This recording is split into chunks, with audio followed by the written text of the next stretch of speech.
Hola, buenas tardes. Hoy es un día un poco complicado porque estoy casi sin luz y sin internet. Sin embargo, les quiero dar la mayor bienvenida a nuestro cuarto encuentro con este miércoles con la maravillosa participación de Marianela Herrera.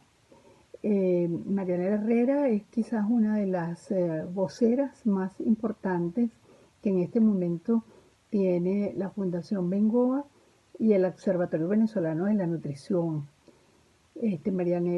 Marianela es egresada como médico de la Universidad Central de Venezuela, tiene un doctorado en nutrición, se desempeña como investigadora del CENDE, pero sobre todo tiene una disposición enorme a trabajar con las comunidades, a conocer lo que está pasando realmente en el mundo, en los diferentes hogares, con el tema de la nutrición y por supuesto está interesadísima en hurgar esa relación entre salud y alimentación y cultura.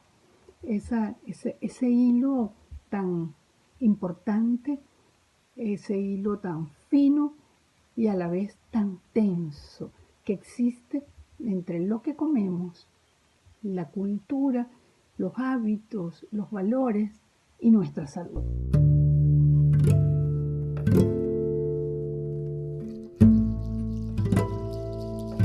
Nuevamente, muchísimas gracias por esta oportunidad que me da el espacio de un encuentro para exponer sobre este tema que a mí me apasiona porque me acerca un poquito más a la explicación de tantas cosas, de por qué, por ejemplo, la epidemia de enfermedades cardiovasculares a nivel mundial parece no tener fin, o porque un niño dice que no le gusta nada cuando está iniciando ese tránsito hacia la mesa familiar, o porque hay niños con retardo del crecimiento y esto tiene que ver con el capital humano.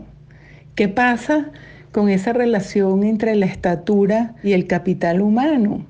¿Qué pasa cuando una madre está embarazada y tiene un contexto desfavorable a su alrededor? Entonces, la epigenética es un espacio y es una parte de la ciencia que actúa de alguna manera o está comenzando a actuar de alguna manera como una interfase entre lo social y lo biológico, porque llegó el momento en que ya no es tan fácil decir es que esto es social. Esas son cosas económicas, pues, y no tienen que ver con eventos biológicos. Resulta que cada vez más tenemos este tema de esta fuerte interacción entre lo ambiental, lo biológico individual, lo psicológico y las respuestas que vemos alrededor y desde el interior de nosotros mismos. Voy a comenzar describiendo lo que es y la diferencia que puede existir entre la genética y la epigenética. La genética es la rama de la biología que estudia los mecanismos de la herencia biológica. Entre estos mecanismos de la genética se estudia el ADN, su composición, su organización, cómo es su estructura en esos genes, que es la unidad básica de información genética, y en esos cromosomas, cómo se divide, cómo llega a otra generación, cómo pasa desde los padres a los hijos. Hay una información que definitivamente se transmite, se replica y llega, y por eso que los miembros de una familia pues tienen la tendencia a tener características similares. La epigenética, entonces, es el estudio de los cambios en la función de los genes, que son hereditarias y que no se atribuyen a alteraciones en la secuencia del ADN. Es decir, estas alteraciones son temporales. Mientras dura un estímulo, cualquiera que sea, existirán estas alteraciones en la expresión de esas funciones. Ahora bien, esas marcas epigenéticas que cambian la forma como se expresan los genes, hoy en día se está revisando realmente si es posible que cuando cesa un estímulo, esas marcas puedan de alguna manera continuar, o cuál es el tiempo que necesitan esas marcas epigenéticas para dejar de expresarse. Sin quererme meter en temas de biología molecular, que no es mi área, por cierto, pero definitivamente uno termina aprendiendo un poquito de esto. Hay que decir que la manera como se realizan los cambios epigenéticos hasta ahora es de dos maneras. Una es la metilación del ADN y otra son la modificación de unas partículas que se llaman histonas. Entonces de ahí la importancia que tiene este mecanismo. Este mecanismo es un mecanismo complejo, es un mecanismo que realmente, y por eso les decía en el primer audio, que la epigenética puede convertirse en esa interfase que abrigue, que sea el puente entre el verdadero intercambio de lo que pasa a nivel social con lo que pasa y se genera a nivel interno individual. En la próxima lámina vemos unos espacios urbanos con viviendas y le hemos puesto la lámina herencia social. Esto es una de las cosas más discutidas de los últimos tiempos.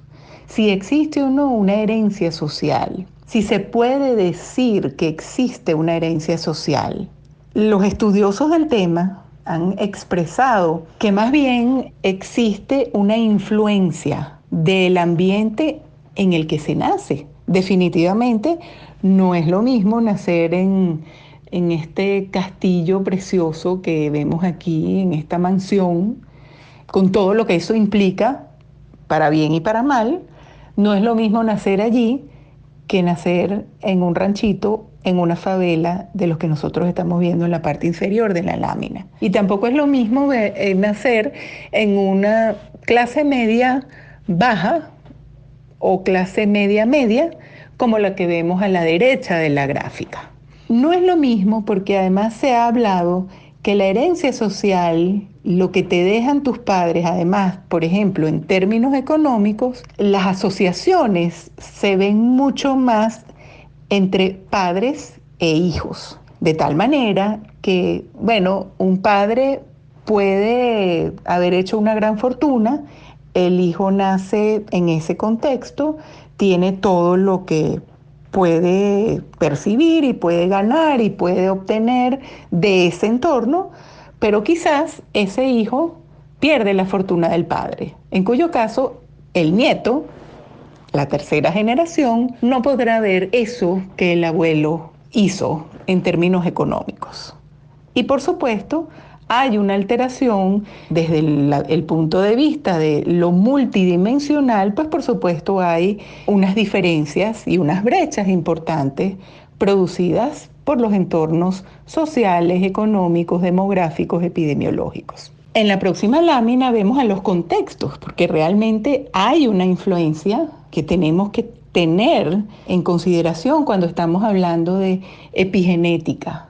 Y esa epigenética, ¿verdad? Que ya hablamos que era una alteración temporal del ADN mientras exista un estímulo.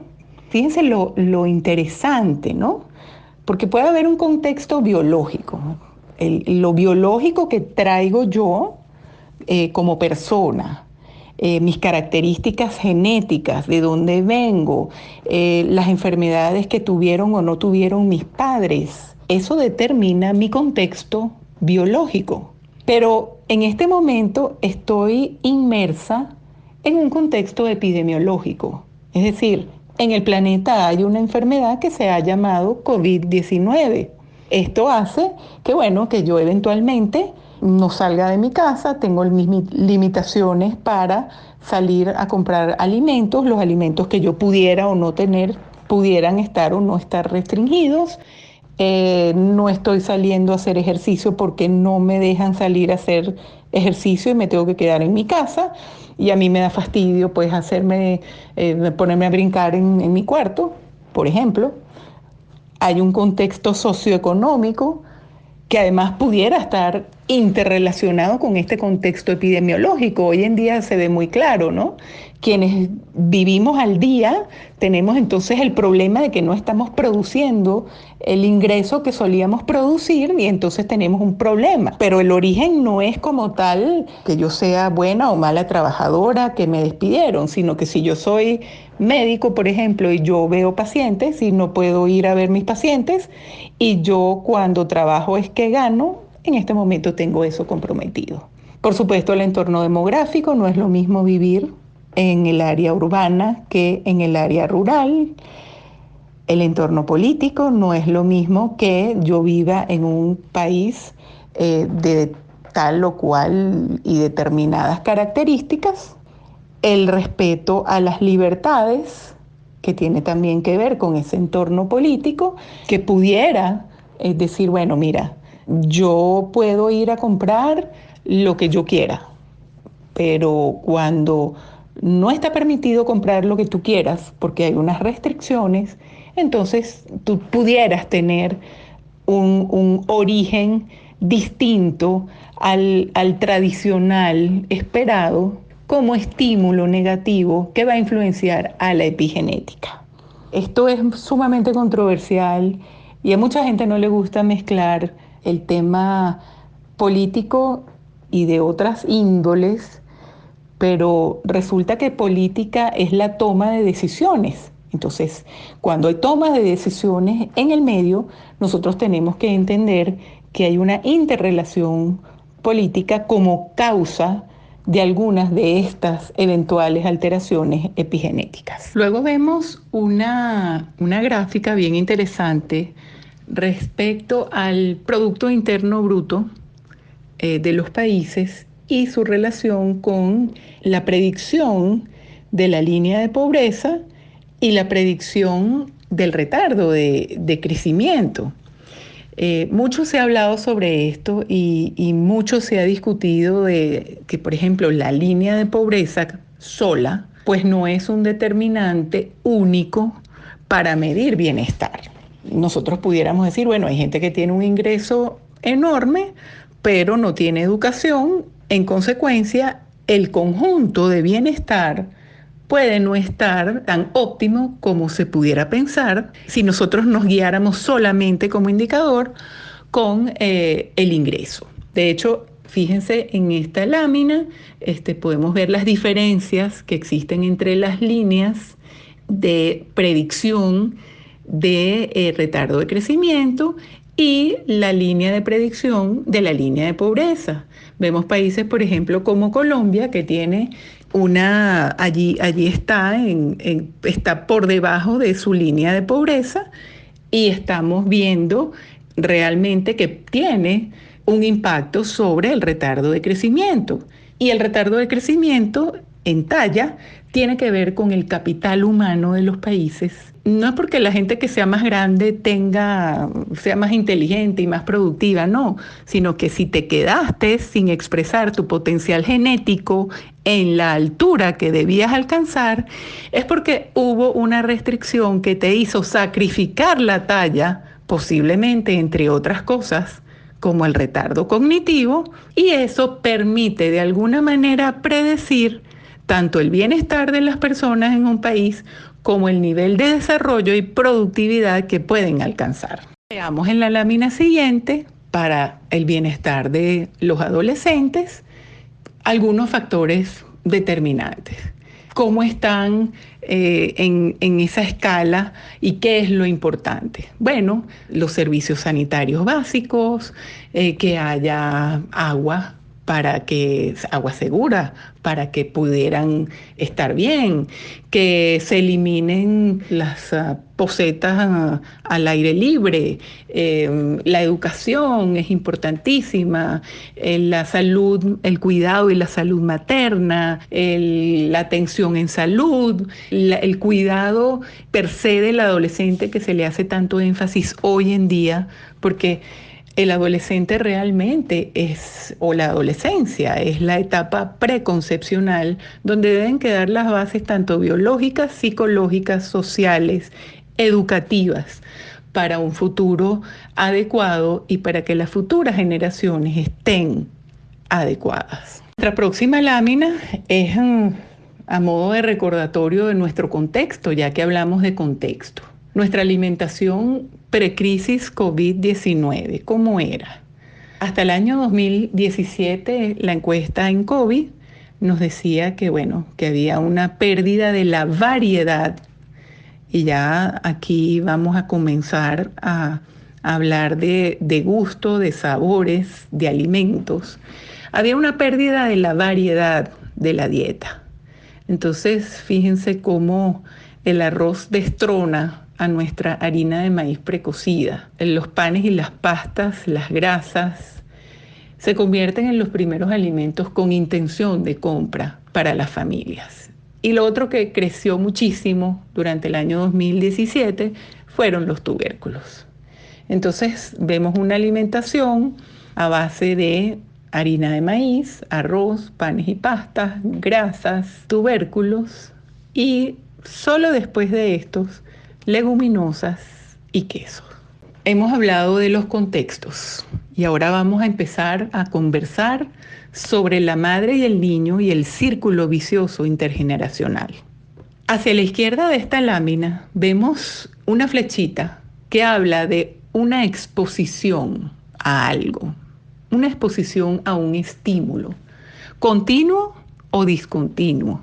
Y también vemos que para nosotros en este momento que vamos a hablar de sabores, del gusto, del desarrollo del gusto, el estímulo ambiental más importante para nosotros en este momento se convierte en la alimentación. Los alimentos a los cuales tenemos acceso, los alimentos que están disponibles y los que han hecho y los que han conformado las tradiciones culinarias en las cuales nos hemos desenvuelto, que construyen una memoria y que nos van a hacer identificarnos con los que somos.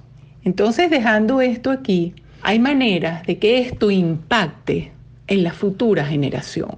Lo que come la madre, ciertamente, antes del embarazo y durante el embarazo, sin duda alguna, tiene una evidencia realmente sólida para decir que es uno de los mayores determinantes de algo que se llama la programación fetal. La línea materna ha estado mucho más estudiada, mucho más investigada, quizás por razones muy obvias, ¿no? Que es que la madre es la que se embaraza, pasa 40 semanas con el bebé dentro de sí y por supuesto hay un impacto biológico que es innegable.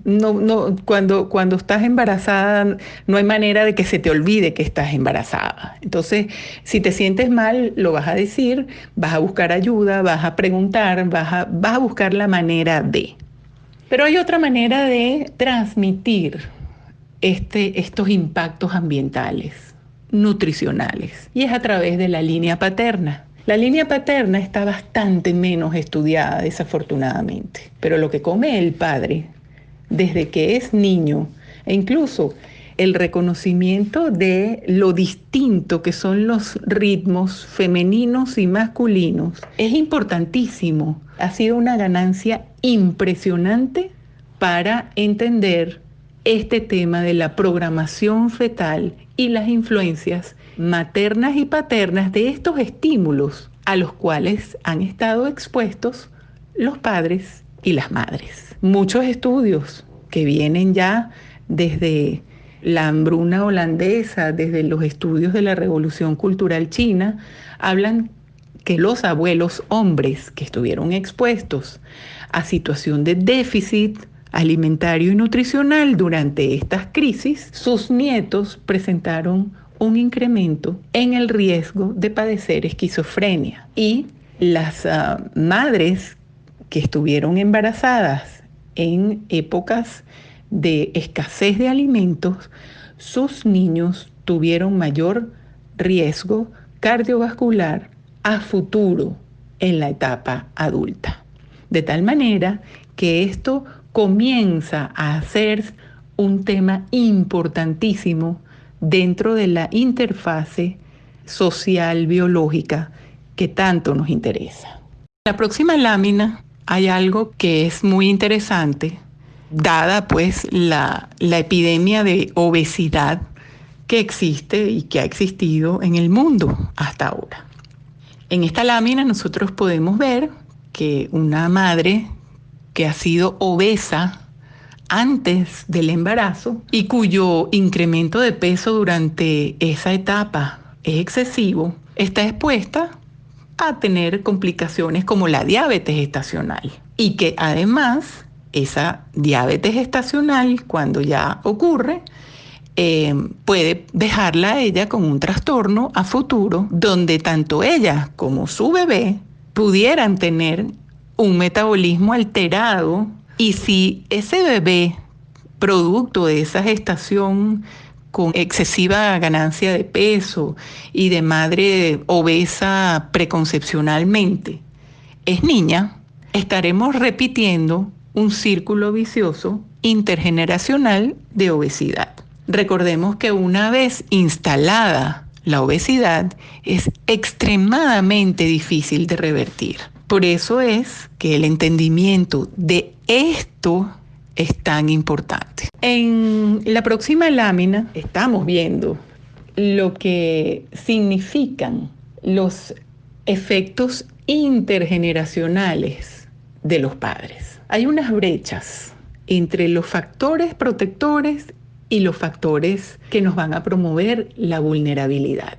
Fíjense que muchos de ellos tienen que ver con determinantes sociales y ambientales.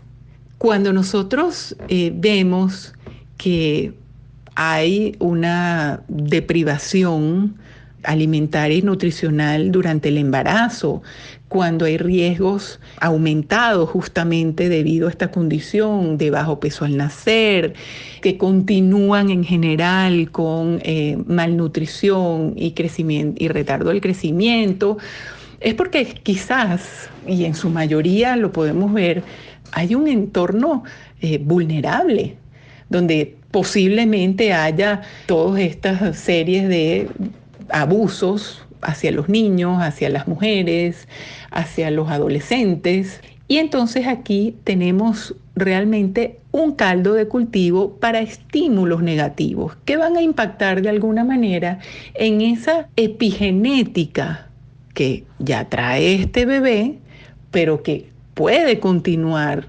expuesto a estos estímulos y seguir adelante en este círculo vicioso. Entonces finalmente llegamos a esta línea de tiempo de la alimentación.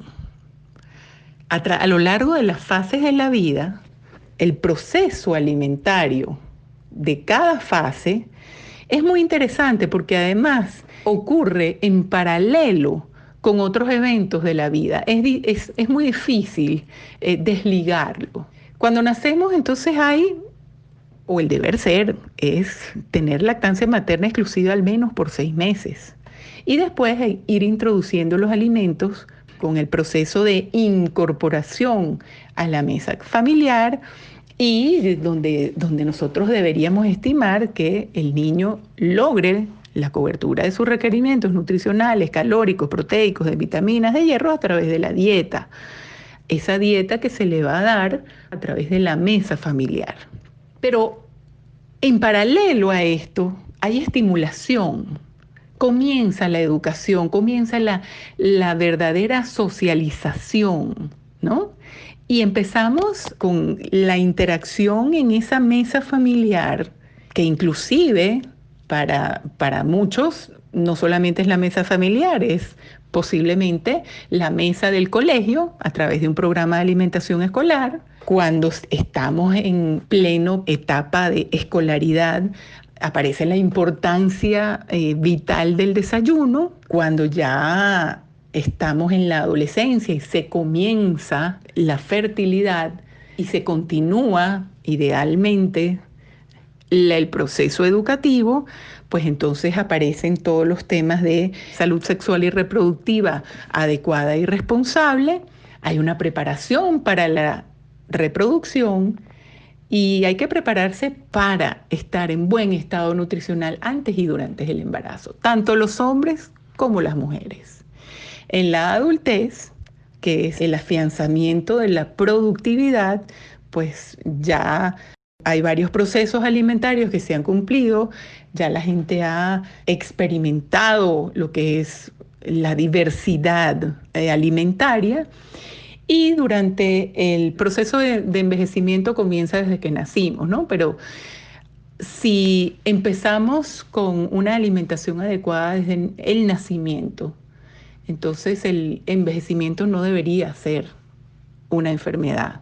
Es un proceso natural donde habría que cuidar los requerimientos al final de la vida y promover más bien la etapa del legado del adulto mayor. Pero mientras todo lo que acabamos de describir, y me tomé un ratito y a lo mejor hay gente que dice, bueno, ¿y cuándo vamos a hablar de los sabores y del gusto? Pero finalmente tenemos que decir que mientras todos esos procesos se dan, se está desarrollando el gusto. Porque el gusto, hay estudios interesantísimos además, que dicen que ya hay una experiencia gustativa en útero. A partir de la semana 13 a 16 de la gestación, aparecen los botones gustativos en el feto humano y las células receptoras olfativas tan pronto como la semana 11. Entonces, los estimulantes que puedan existir en el líquido amniótico ya pueden ser percibidos de una manera interesante desde la semana 26 a la 28 de gestación. Entonces, han habido experimentos que nos han llamado mucho la atención, hasta experimentos que han incluido el proceso de amniocentesis, y a partir de los estudios del líquido amniótico se han estudiado lo que logra pasar como nutrientes, inclusive como coloración, y se encuentran disponibles para el feto en el líquido amniótico. Uno de esos experimentos interesantísimos de los que les estoy comentando fue uno que se realizaron en mujeres que aceptaron tomarse un jugo de zanahoria durante unas 4 a 6 semanas, y se escogieron controles que no querían tomarse un jugo de zanahoria todos los días por 4 semanas, y se compararon.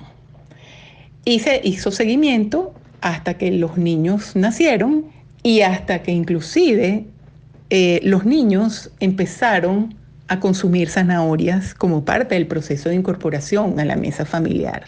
El rechazo de los niños que no habían consumido zanahoria, sus madres no habían consumido zanahoria durante el embarazo, fue muchísimo mayor que en el grupo donde las madres habían consumido zanahoria. Inclusive la descripción del estudio es que los niños que consumieron zanahoria como primer alimento después de cumplir el periodo de lactancia materna exclusiva, la cara era de satisfacción, es decir, era algo conocido, era un elemento agradable en contraste con los niños cuyas madres no habían tomado zanahoria. Otra cosa interesantísima del gusto, porque nosotros, bueno, y esto también es otra discusión grandísima, ¿por qué hay sabores?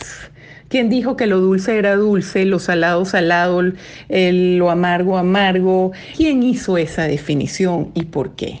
Y realmente, en un principio se pensaba que uno de los primeros sabores que evolucionaba desde el origen y desarrollo del sentido del gusto era el sabor dulce. Al menos en Occidente, las leches maternas suelen ser más dulcitas. Y suelen ser más dulcitas porque quizás las dietas de las madres contienen un nivel mayor de alimentos que van a producir últimamente una leche materna con este sabor. Entonces, es un sabor que además se instala con todo lo que implica la lactancia materna. Es un bonding que se genera entre la madre y el hijo y el sabor que tiene, el sabor que logra identificar. Porque además hay gustos que no son tan agradables y que además se convierten en un mecanismo de defensa.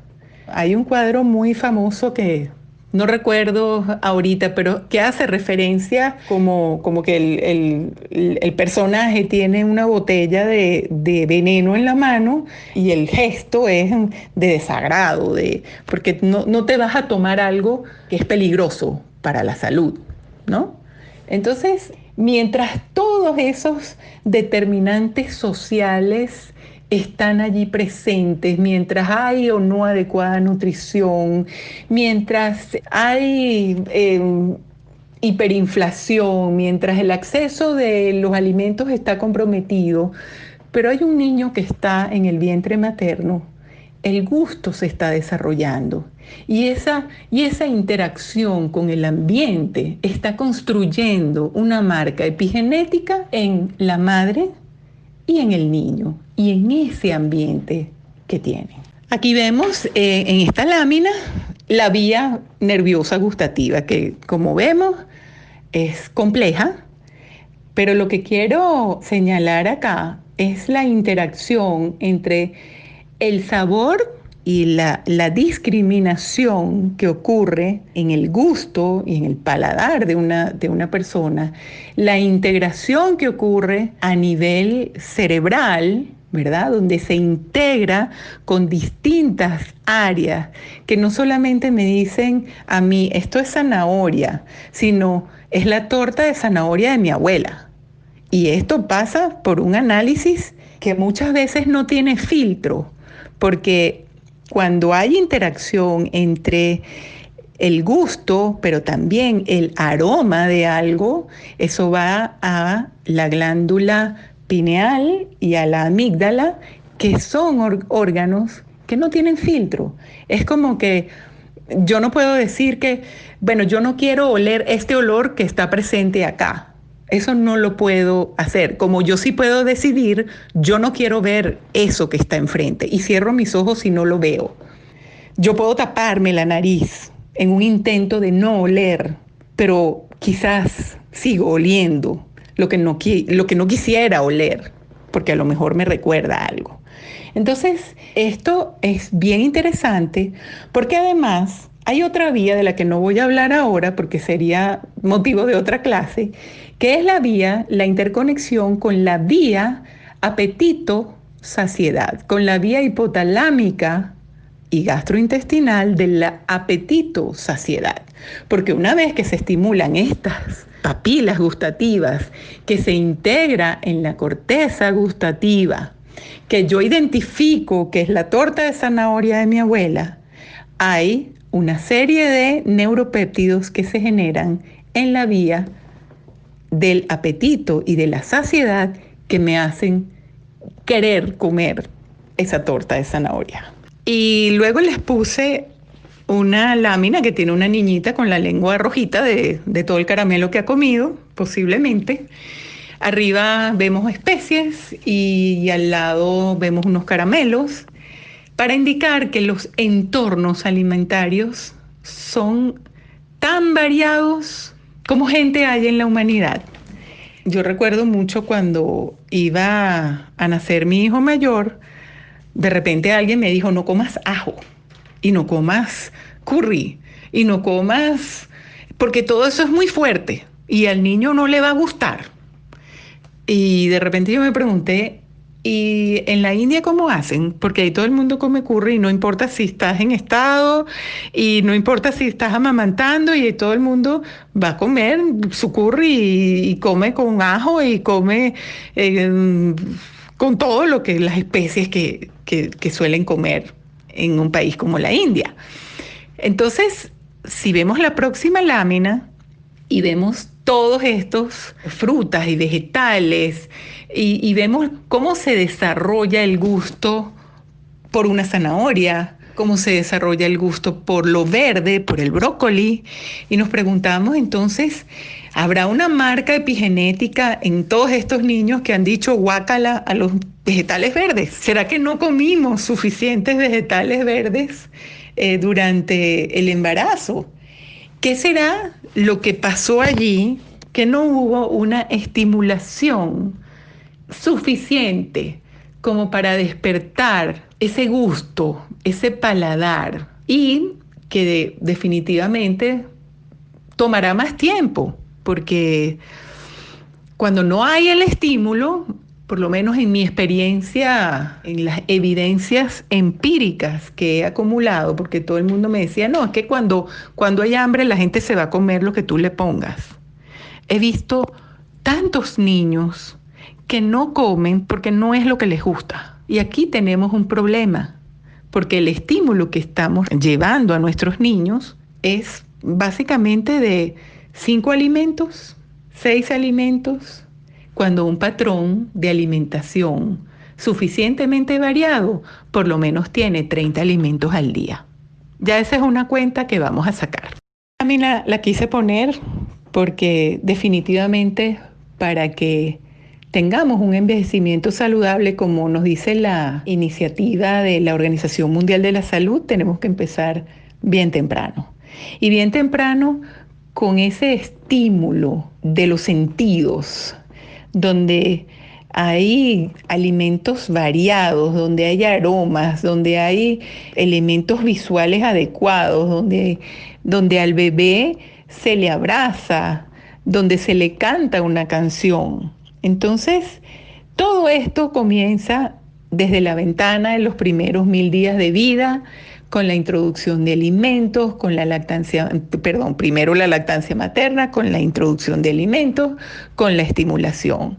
Y por supuesto, esa estimulación y esos alimentos adecuados que deben mantenerse a lo largo de la vida. Y la próxima lámina que dice 33% de los niños entre 0 y 2 años ya presentaban un retardo de crecimiento en talla en el 2017, donde vemos un efecto ya desde antes del nacer, porque para que un niño tenga un retardo de crecimiento en talla entre los 0 y el final de los 2 años, que todavía se encuentra en la ventana de los primeros 1000 días de vida, que es un periodo crítico del crecimiento, importantísimo. Lo que hagamos en ese periodo tiene consecuencias importantísimas a lo largo de la vida. Entonces, ¿a qué sabe la desnutrición? ¿Qué pasa? ¿Cuáles son los sabores que hay ahí? Imagínense que solamente hay 3, 4 sabores. Imagínense que no hay estimulación alimentaria, porque la alimentación es una estimulación, no solamente por el acto de comer y los alimentos y los colores de los alimentos, sino que la socialización que implica el acto de comer es un gran estímulo para el niño. Y de hecho la recuperación de los casos graves de desnutrición pasan por un proceso de estimulación psiconeuromotriz que es importantísimo. Pero, ¿qué hace un niño desnutrido? Un niño desnutrido puede no tener hambre, puede no tener apetito. Y estas son las formas más graves de desnutrición, donde si no hay apetito, hay que referir al niño a un hospital. Y aquí vemos en esta lámina muchos rompecabezas, que es lo que estamos intentando armar hoy, poniendo en contextos con los determinantes, con los individuos, con las experiencias, con los alimentos Y todos estos son piezas de un rompecabezas que tenemos que armar entre todos. ¿Dónde está la programación fetal de la alimentación, de los sabores, más allá que un retardo de crecimiento en talla? ¿Dónde está esa estimulación que viene desde el útero para mejorar la aceptación de un sabor nuevo en la vida del niño? ¿Dónde están esos elementos o cuáles son esos elementos que han actuado como estímulos positivos o negativos para poder repetir los que sean positivos y eliminar los que sean negativos? Entonces, nos queda mucho trabajo por hacer, nos queda mucho por pensar, nos queda mucho por discutir. Y uno de los grandes elementos que tenemos que ver con mucha cautela y mucho detenimiento y con mucha apertura es entender que no solamente es tan fácil como decir, bueno, lo biológico es lo biológico, lo social es lo social, lo político es lo político y lo ambiental es lo ambiental. No, vivimos inmersos en un mundo de múltiples dimensiones donde se necesitan todas las perspectivas integradas para el manejo holístico de las diversas situaciones y retos que nos presenta la vida, incluyendo el reto de los sabores, de la aceptación de los sabores. Porque aceptando los sabores y aceptando la diversidad alimentaria es que vamos a lograr tener una dieta variada y equilibrada en nutrientes. Una última palabra acerca de nutrigenética, nutrigenómica y epigenética. La nutrigenética es la parte de la ciencia que estudia la interacción de los alimentos con el genoma. Entonces, ofrece la posibilidad de personalizar la nutrición. Y sería interesantísimo conocer qué es lo que necesita un individuo, por ejemplo, que trae como carga genética una diabetes que sea insulino dependiente. O sea, si ya yo sé y ya yo me adelanto y además puedo ver el perfil nutricional genético del individuo, estoy segura que podríamos avanzar muchísimo en el tratamiento de las enfermedades. La nutrigenómica es la rama de la genómica que entonces pretende proporcionar un conocimiento molecular, genético, de los componentes de la dieta para decir, bueno, es que de esta dieta son los ácidos grasos poliinsaturados los que le van a dar beneficio a esta persona. O en lugar de consumir algo que tenga lactosa, vamos a consumir otro tipo de azúcar como la sucralosa, la sacarosa, y nos ayudaría muchísimo a comprender lo que sucede desde el punto de vista genético, nutricional, para que la marca epigenética sea positiva, para que no haya una marca genética que sea contraria al bienestar del individuo. Ojalá y alguna vez, y entre otros, los niños podamos decir que van a alimentarse adecuadamente.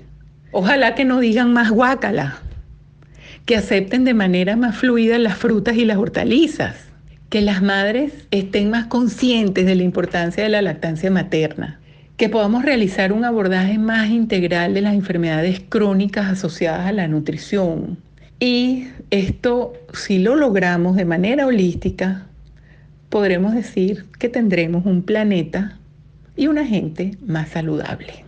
Quiero terminar aquí poniéndoles una frase de una pregunta que le hice en el encuentro con pasado a Andoni Luisa Duris sobre la cesta de alimentos para el alma. Y él decía que la cesta de alimentos para el alma, esos alimentos se asocian a la creatividad, a la apertura, a la esperanza. Dibujemos oportunidades a partir de una alimentación que se pueda contar. Y este es el verdadero reto en el que nos vemos metidos nosotros en Venezuela. Dibujar oportunidades a partir de una alimentación que se pueda contar, porque la variedad de recetas en este momento la tenemos que poner nosotros, porque a lo mejor nos tocará comer yuca todos los días, a lo mejor nos tocará comer sardinas todos los días, y ese es el estímulo epigenético que le vamos a dar a nuestros hijos al día de hoy. Ese es el estímulo epigenético que le estamos dando a los niños que están en el vientre de sus madres el día de hoy. Entonces, la creatividad, aprender a cocinar y a variar los alimentos, los 5 alimentos que tenemos, es un reto para todos, para mejorar la epigenética, y estoy segura que sí lo podemos hacer. Muchísimas gracias.